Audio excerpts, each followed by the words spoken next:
teniendo una óptica, una perspectiva, una visión correcta de entendimiento a la hora de ver los libros de restauración. Hoy es un día de gozo, porque así como ellos en su momento vieron esa promesa, habían estado 70 años en cautiverio, imagínense, pero ellos tenían una promesa, esa promesa de que Dios los restauraría, esa promesa de que Dios los volvería a traer a su tierra, una promesa de esperanza, después de una disciplina muy dura, aún siendo pueblo de Dios. Y hoy es un día de gozo porque venimos entrando, viendo que en este libro es un libro en donde se empieza a cumplir esa promesa de restauración para el pueblo de Dios. Sí, inconcebible, hermanos. A veces nosotros leemos y decimos, ¿cómo es posible? El Señor permitió que su pueblo estuviera 70 años en cautiverio. Veíamos la advertencia en el libro de los Reyes. Toda decisión trae sus consecuencias. Y el pueblo empezó a vivir con un corazón dividido. Sí, amaban a Dios y Salomón amó a Dios y a sus mujeres. No estoy diciendo, y no me gustaría tener como una mala interpretación en que debemos odiar todo. No, el Señor nos ama amar a nuestro prójimo, pero todo tiene su lugar. Y el error del pueblo es que trastornó esa prioridad. La Escritura nos habla de que siempre una mala decisión referente a Dios va a traer consecuencias. Y lo habló a través de sus profetas. Pueblo, ustedes quieren a Dios, pero también quieren a un rey terrenal.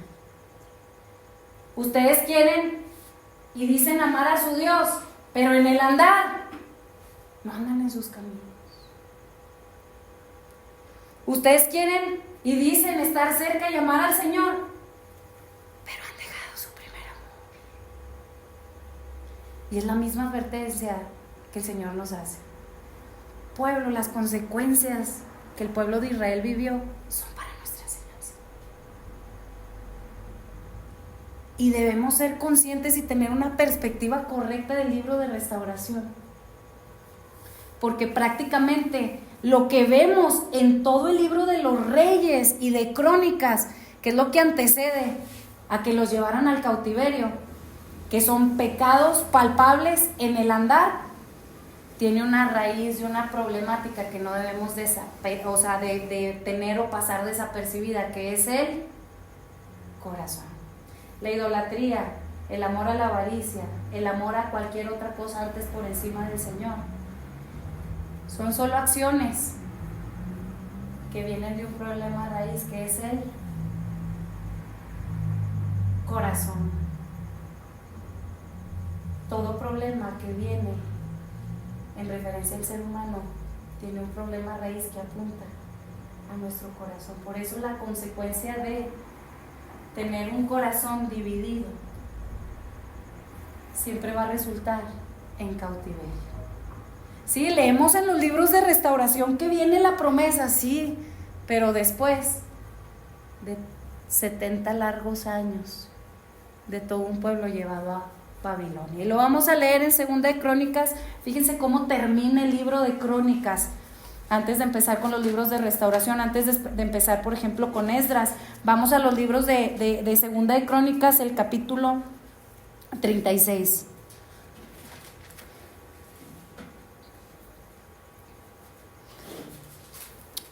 Desde el verso 17. Acuérdense, el principio de cada libro es ver cómo comienza y cómo termina. Y ahora encontramos cómo termina el libro de las Crónicas, de los reyes, de cómo venía ya corriendo el pueblo. 2 de Crónicas, capítulo 36, verso 17. Por lo cual trajo contra ellos al rey de los caldeos, que mató a espada a sus jóvenes en la casa de su santuario, sin perdonar joven ni doncella, anciano ni decrépito, todos los entregó en sus manos. Asimismo, todos los utensilios de la casa de Dios, grandes y chicos, los tesoros de la casa de Jehová y los tesoros de la casa del rey y de sus príncipes, todo lo llevó a Babilonia. Una correcta perspectiva de la restauración es no olvidarnos de las consecuencias del pecado, porque el juicio, dice la Escritura, comienza por la casa y debemos de saberlo. Porque no sé por qué a veces se nos olvida, pero es una advertencia en el amor del Señor. Ten cuidado de tu propio corazón. Y nadie puede decir, no, a mí no. Si al sabio, al hombre más sabio sobre la faz de la tierra, en este caso Salomón, teniendo como un padre el rey David, alguien conforme al corazón de Dios, y teniendo aún dones especiales del Señor, 3 veces se le apareció el Señor, y aún así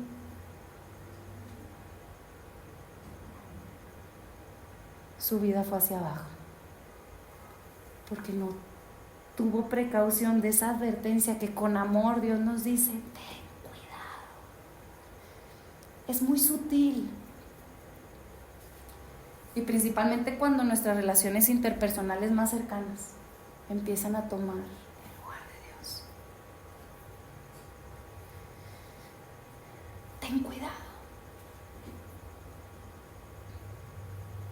El que no ama más al Señor que a sus propios hijos, padre, madre, y más que a su propia vida, no es digno de ser llamado mi discípulo del Señor.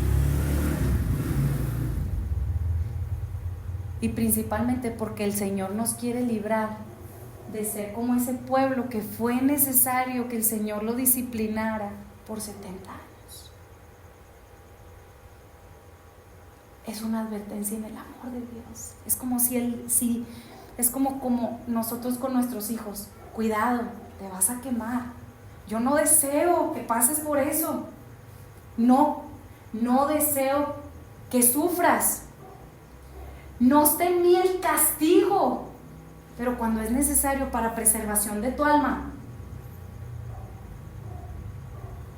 un padre interviene y disciplina a sus hijos cuando sabe que eso va a ser la causa de su perdición, ¿sí o no? Hijo, vas por mal camino. Las drogas te están atrapando, el alcohol te está... No vayas por ahí.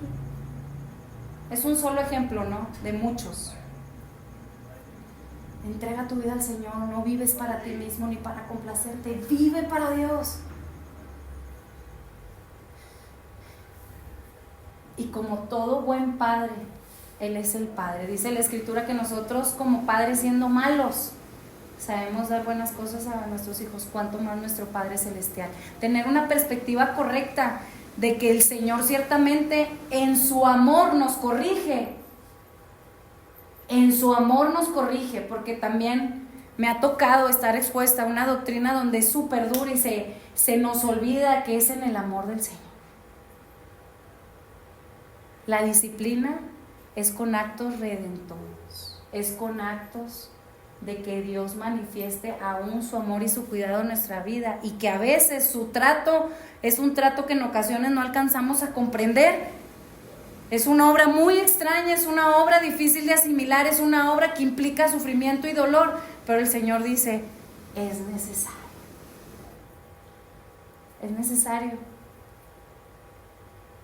que atravieses eso para que puedas vivir y experimentar las propias consecuencias de tus decisiones, de tus actos, y que puedas ver cuán dañino es el pecado. Fue el mismo Señor que dijo: aunque no esté en mí el castigaros, el castigarte, no me complazco en el castigo, en ocasiones es necesario, por amor. Lo que dice Hebreos: ninguna disciplina es causa de gozo en primera instancia, pero trae fruto de justicia.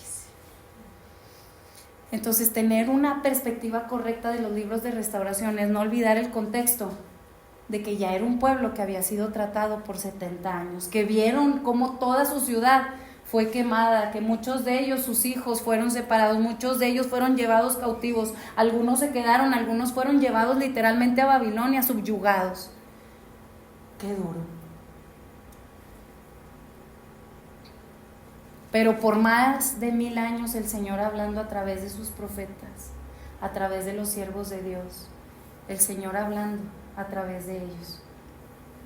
Cuidado. Ten cuidado de ti mismo.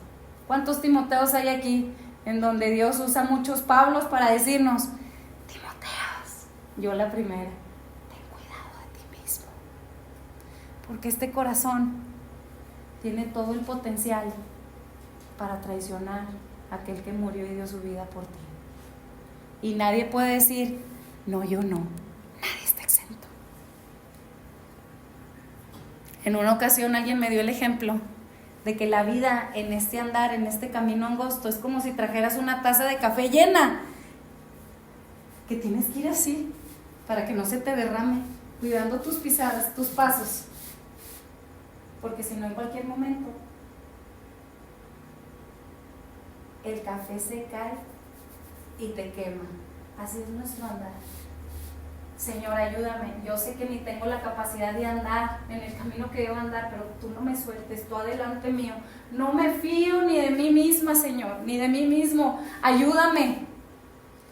El pueblo de Israel es un ejemplo de lo que yo mismo soy. Siendo pueblo, habiendo experimentado la liberación de Éxodo, gloria a Dios, los milagros, las plagas, cómo Dios los protegió, cómo vieron ver caer el maná del cielo, el sustento, el libro de Jueces, cómo Dios les dio de Josué, cómo Dios les dio la victoria.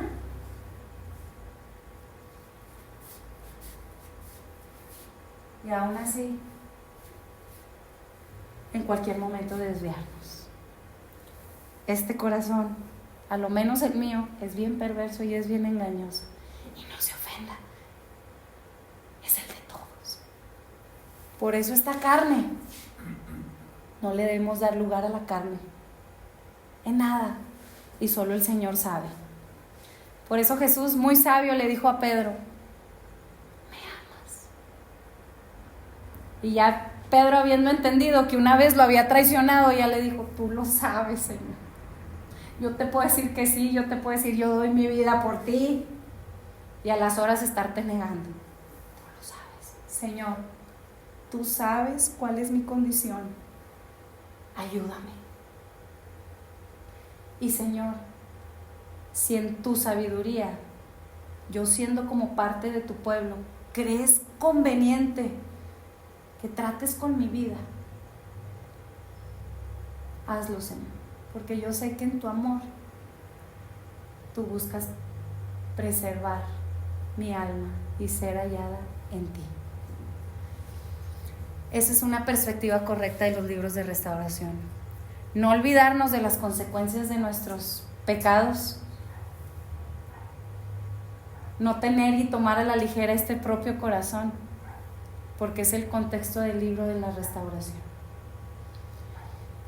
Y yo no sé, pero si el Señor cree pertinente, así como en mucho el Señor ha tratado conmigo de muchas formas y de muchas maneras, hay promesa en el Señor de restauración. ¿Cuánto nos gozamos con eso? Hay esperanza en el Señor, siempre. Créanme, el trato del Señor, aunque a veces es doloroso, es temporal. Bueno, en cuanto al sufrimiento, porque el trato es de aquí hasta la venida de Cristo, pero en cuanto al sufrimiento en el momento, es temporal. Pero una mayor gloria viene, una mayor revelación de Cristo, un mayor entendimiento en Él, una mayor manifestación de su persona en medio nuestro. Lo vale 100% estar y saber que nada se compara con estar en Cristo. En el mundo tendremos aflicción, pero confiad. En medio de todo eso, el Señor se manifiesta de una forma tan real, y nos hace ver cómo sus promesas son reales. Encontramos 2 de Crónicas capítulo 36, verso 18, verso 19, cómo quemaron la casa de Dios, cómo rompieron el muro, cómo se consumió en fuego, cómo se destruyó todo, incluso aquello que ellos tenían por valor. Verso 21, para que se cumpliese la palabra de Jehová por boca de Jeremías.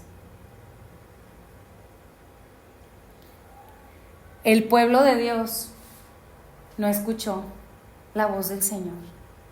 Y esta enseñanza, a lo menos en la perspectiva, el Señor nos está animando, nos está incentivando, nos está desafiando a poder ser de aquellos que escuchamos su voz.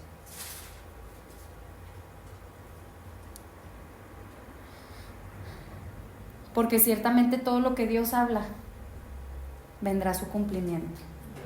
Tanto de sus bendiciones, de sus promesas de bendiciones, como aún sus promesas de maldiciones por desobediencia.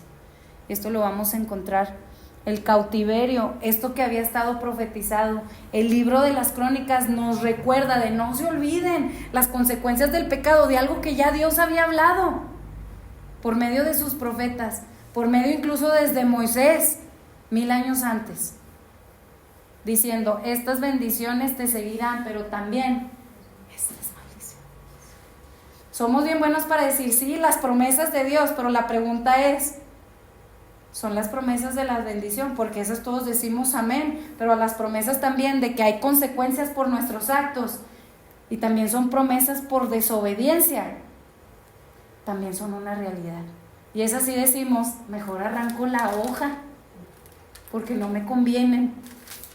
Aunque arranquemos una de estas hojas, la palabra del Señor trae su cumplimiento.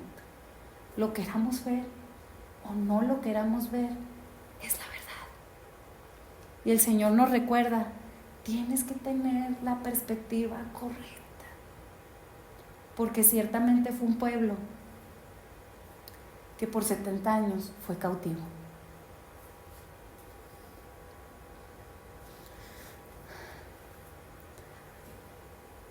Verso 21 de 2 de Crónicas, para que se cumpliese la palabra de Jehová por boca de Jeremías, hasta que la tierra hubo gozado de reposo, porque todo el tiempo de su asolamiento reposó, hasta que los 70 años fueron cumplidos.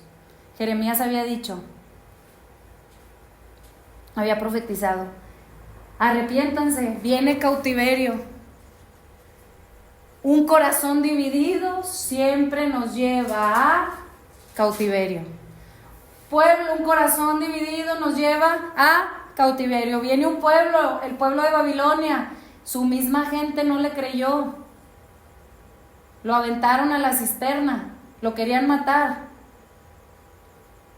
Pero él estaba comprometido con la verdad de la palabra del Señor. Y ciertamente les decía, sí, viene cautiverio.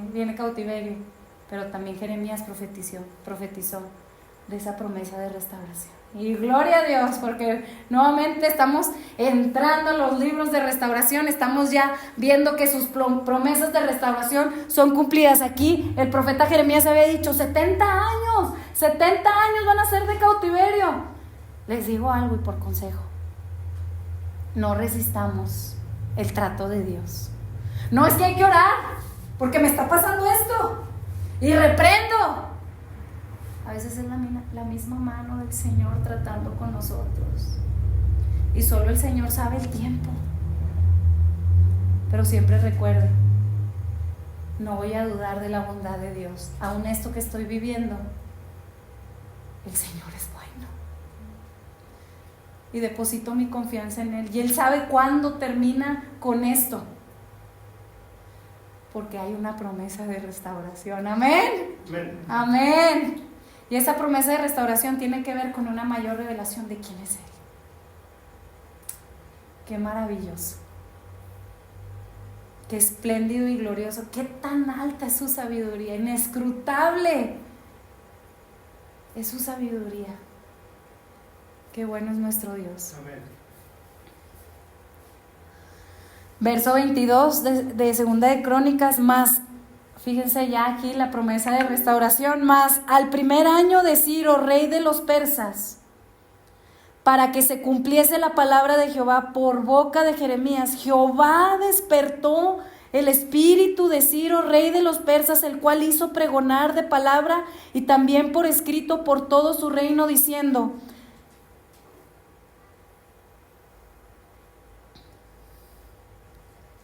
así dice Ciro, rey de los persas, Jehová, ¿quién? Jehová, el Dios de los cielos, me ha dado todos los reinos de la tierra, y Él me ha mandado que le edifique casa en Jerusalén, que está en Judá. Quien haya entre vosotros de todo su pueblo, sea Jehová su Dios con él y suba. Prácticamente el libro de Crónicas, que habla una crónica de todos los reyes de Israel, hasta el último, después de que vino el cautiverio, registra esto: va a venir cautiverio. Y hasta aquí fue el libro de los reyes en Israel. Pero no cierra el libro con una promesa de esperanza. Ahora sí, démosle la vuelta y vayamos a Esdras 1:1. Aproximadamente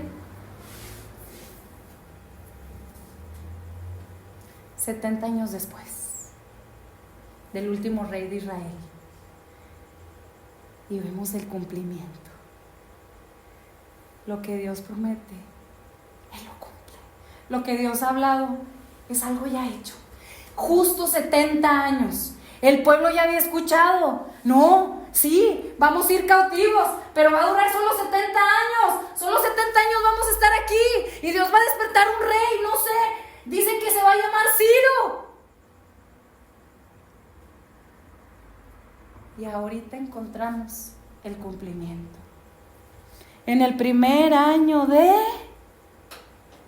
Ciro, rey de Persia, para que se cumpliese la palabra de Jehová por boca de Jeremías, despertó Jehová el espíritu de Ciro, rey de Persia, el cual hizo pregonar de palabra y también por escrito por todo su reino, diciendo: así ha dicho Ciro, rey de Persia, Jehová, el Dios de los cielos, me ha dado los reinos de la tierra y me ha mandado que le edifique casa en Jerusalén, que está en Judá. ¿Quién haya entre vosotros? ¿Quién hay de su pueblo que escuche? Sea Dios con él y suba, regrese a Dios, se convierta al Señor, vaya, edifique. Suba a Jerusalén, que está en Judá, y edifique la casa de Jehová, Dios de Israel. Él es Dios, la cual está en Jerusalén.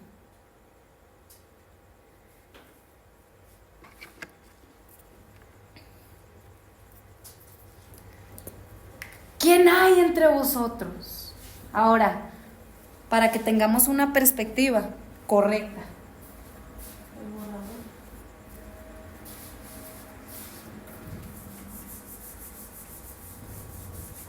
¿Recuerdan cuántos años? Vamos a regresar. Génesis, eran 70, ¿verdad? Éxodo, al final de Éxodo, ¿cuándo fue la redención? Ya llegaron a ser ¿cuántos? Millones. 2 millones, ¿en cuántos años? 430. En 430 años. Hace 1000 años. Estamos en Esdras hace 1000 años. Estamos retrocediendo 1000 años. Para el tiempo más o menos de Deuteronomio, Éxodo, etc. ¿Ok? Llegan 2 millones el pueblo de Dios. 2 millones. Van a pasar 1000 años. ¿Cuántos se multiplicaron? Si en 430 años ya eran 2 millones. ¿Cuántos eran ya como pueblo después de 1000 años? Echemos un número, porque no está registrado bíblicamente hablando. ¿Cuántos creen? ¿Unos 5 millones? Pues no, porque no es proporcional. Si de 70 se fueron a 2 millones, Exacto. de 2 millones. Incontables, como la arena del mar. Dejémoslo así. No se sabe, porque si bíblicamente no se sabe. Lo que sí el Señor dijo y dejó registrado fue esto. ¿Saben cuántos regresaron? ¿Cuántos oyeron? ¿Cuántos fueron de quién hay entre vosotros que regrese? ¿Saben cuántos? Porque bíblicamente hablando, sí hay un registro de cuántos regresaron. Y eso nos debe enseñar algo. El Señor sabe quién realmente vuelve, regresa, se convierte a Él de todo corazón. En el capítulo 2 viene.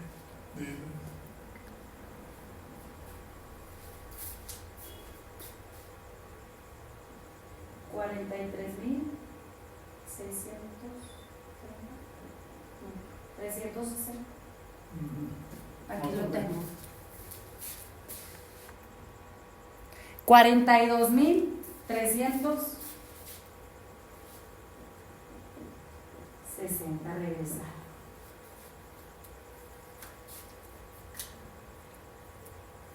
42,360.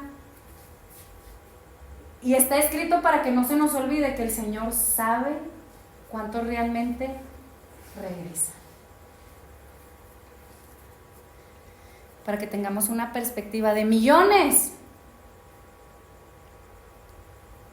Realmente los que dijeron, yo regreso con todo su corazón, y se volvieron a Jerusalén y a Judá a edificar. Ahí nada más habría que considerar que salieron 2 millones de Egipto, pero no entraron 2 millones en la tierra prometida.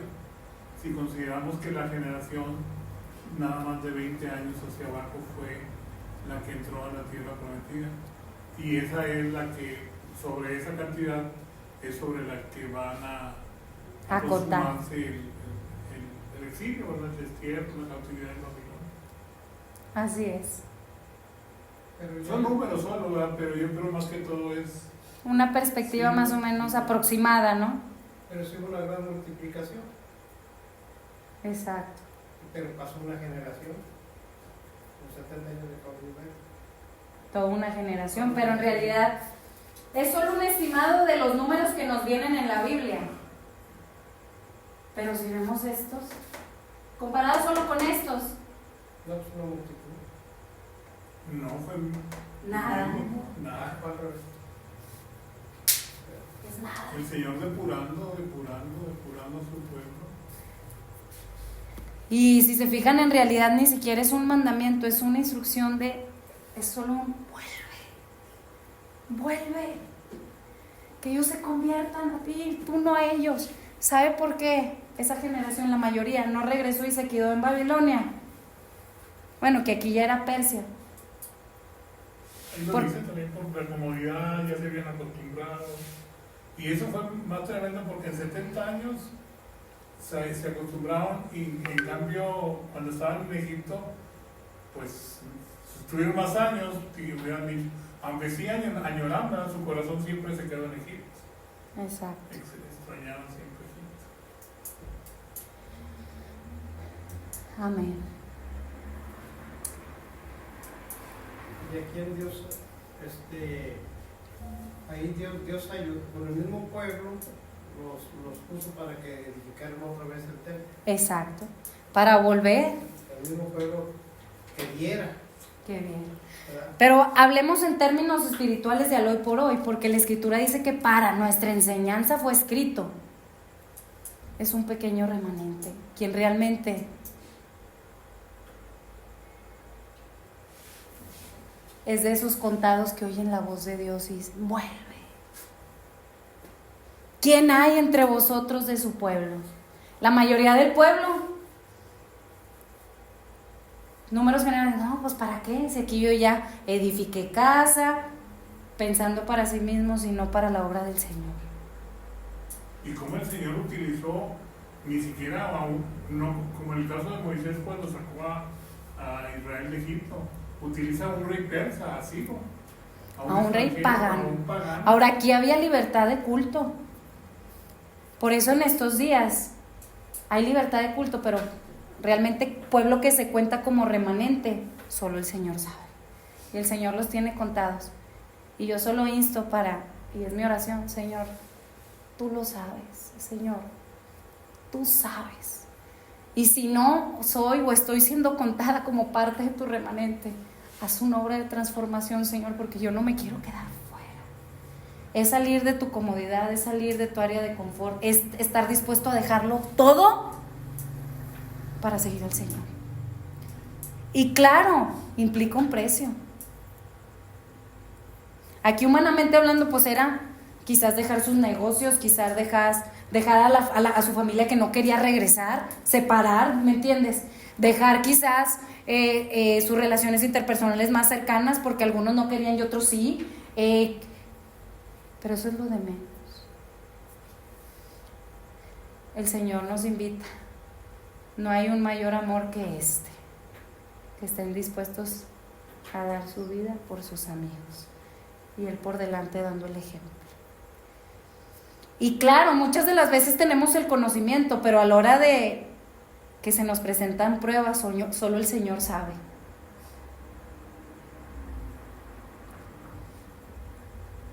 Solo el Señor sabe. Podríamos considerar el Señor en la segunda venida, que somos, vamos a decir, 100,000 millones de habitantes en el mundo. Si lo vemos en proporción a 3 millones y nada más el remanente fueron 42,360, pensar en esos cientos de miles de millones, ¿cuánto es el remanente? Va a ser en la misma proporción. ¿Sí me explico? Claro. Yo creo que va a ser en la misma proporción. Porque dice que el Señor viene por una iglesia sin manchas, sin arrugas, por un remanente. El Señor nos ayude. ¿Quién hay entre vosotros de su pueblo? Mire, alguien que tiene una buena perspectiva, la mayoría del pueblo, ay sí, pues tengo el Señor, jiji, jajaja, pero alguien que es parte del remanente entiende que no todos tienen oídos para oír. Y aquel que realmente responde a Dios puede ver, es un milagro. Está respondiendo a Dios, es un milagro. Y es un responder de dejarlo todo por seguirlo. Yo no sé qué sea el todo para sus vidas o cuál vaya a ser el todo en sus vidas que en algún momento esté compitiendo con el Señor. Él sabe. Pero que seamos de aquellos que el Señor pueda decir, son de mis contados. En esta ocasión, 42,360 y está escrito, el día de su venida, Él sabe. Y esta es la invitación de hoy. Esta es la perspectiva de antes de entrar. Porque el pueblo había oído. Jeremías había dicho, estaba escrito que Dios iba a levantar en algún momento a un rey llamado Ciro. Estaba profetizado, estaba escrito, el pueblo lo conocía. 200 años después, a la existencia yo nací, el pueblo no respondió a Dios. Eso es sorprendente. Porque no era que no conocieran, era que el pueblo no respondió al Señor. Una diferencia abismal. Por eso Jesús en una ocasión dijo, ¿a quién compararé? A 2 hombres que construyeron. Y los 2 sí, construyeron, oyeron.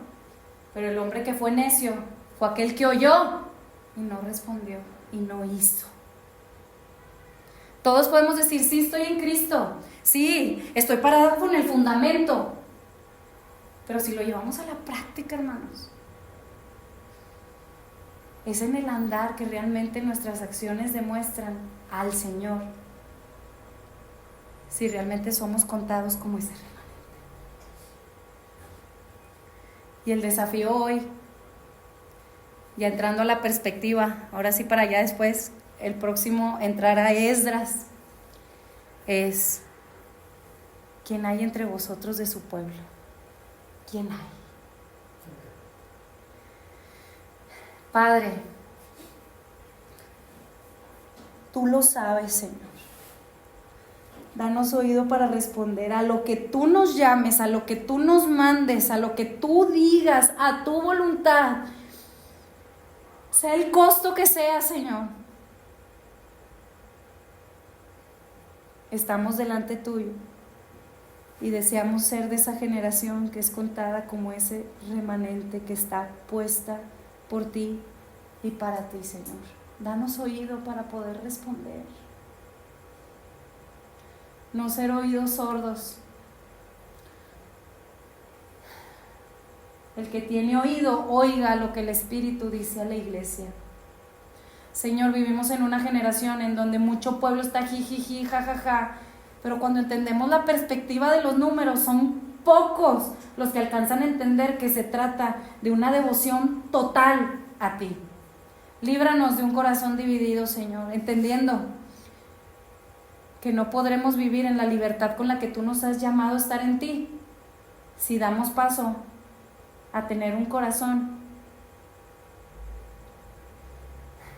que compite con tenerte a ti en el primer lugar, Señor. Sé tú reinando en nuestra vida, sé tú gobernando en nuestro corazón, sé tú señoreando sobre nosotros. Danos el sentir que hubo en Cristo, Señor. Y tú lo sabes, Señor. Gracias por lo que has traído a este lugar. Haz tu obra en nuestra vida. Quita todo lo que tengas que quitar, Señor. Cortar con lo que tengas que cortar, Señor. Para poder ser de aquellos que entran al reino de los cielos y pueden palpar de tu persona. En el nombre de Jesús. Amén.